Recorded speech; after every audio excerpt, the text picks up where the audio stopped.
Hey guys! Welcome back to Learn English Naturally. I'm Cheryl. Now, let me ask you a question.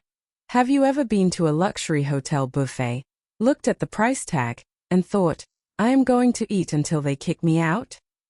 Well, that's exactly what my friend Sadie thought last night. Spoiler alert, it did not end well. Today, we're following Sadie's epic seafood feast and the messy nightmare that followed. Ready? Let's dive right in. So, last night, Sadie and her friend went to this super fancy hotel buffet. Now, Sadie loves seafood. For her, a buffet isn't just dinner. It's a mission. She thought to herself, I paid a fortune for this, so if I don't stuff my face with oysters and sashimi, it's a total waste. The moment she plonked her handbag down on the chair, she didn't waste a single second. She grabbed the biggest plate she could find and headed straight for the seafood station.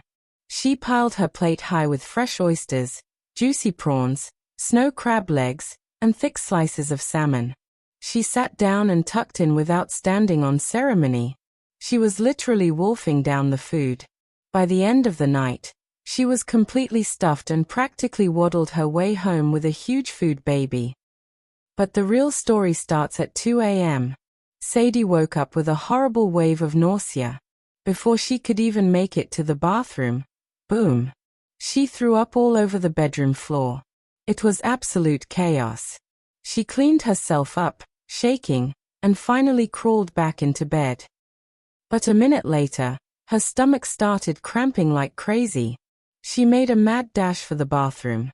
For the rest of the night, she was trapped in a vicious cycle of puking and having the runs. It was a never-ending nightmare. By morning, Sadie was completely drained. She dragged her weak, exhausted body to the clinic. The doctor took one look at her pale, dehydrated face, adjusted his stethoscope, and asked professionally, Good morning, Sadie. What seems to be the problem today? Can you talk me through your symptoms? Sadie weakly looked up and explained her seafood adventure, adding, Doctor, my head is pounding, I feel like I'm running a fever, and I'd like to take my temperature. The doctor nodded sympathetically, checked her vitals, and said, Based on what you've described, it sounds like a classic case of acute gastroenteritis, essentially, food poisoning from the seafood. I'm going to prescribe you some medication to settle your stomach, but the priority right now is rehydration. Oh, poor Sadie. Food poisoning is the absolute worst, isn't it? But did you notice the English we used in her story? When Sadie was talking to her doctor, and when I was describing her crazy night, we used some incredibly common, real-world phrases. They are way more natural than the stiff sentences you find in old textbooks. Let's break down the juicy parts so you can start using them today. Alright, let's logical think this. When we want to say something is super expensive, our brain automatically goes to it's very pricey. Boring. To sound like a true native speaker, use paid a fortune. It adds that perfect touch of drama. And hey, this isn't just for high-end hotel buffet. You can use it at work too. Imagine your colleague asks about your brand new laptop. You can look at them and say, I love this laptop, but I paid a fortune for it, so it better last for years. Moving on to what Sadie actually did at the buffet. Instead of the standard eat a lot, we have this hilarious phrase, stuff my face. Picture yourself literally pushing food into your face until it's full. It's informal, it's fun, and it's exactly what we do after a long, stressful day. For instance, think about Friday night after a brutal week at the office. I am so exhausted. I just want to sit on the couch and stuff my face with pizza tonight. Speaking of eating habits, here's a beautiful combo. First, we have tuck in, which is a super common, cozy British Aussie expression that means start eating with excitement. Then, we combine it with wolf down. Think of a hungry wolf out in the wild. You eat so fast you barely chew. Let's say you only have a 15-minute lunch break between back-to-back Zoom meetings. I only had 10 minutes before the presentation, so I had to wolf down my sandwich at my desk. Now, let's talk about that exact moment Sadie's stomach started cramping. Instead of saying she ran quickly, look at how dramatic and accurate this is. Make a mad dash for somewhere. It means you are running like crazy because you have an absolute emergency. You don't just use this for bathroom emergencies. What if you're running late for your commute in the morning because it's pouring rain? The sky suddenly opened up, so everyone made a mad dash for the subway station. Okay, brace yourselves. We have to address the messy aftermath.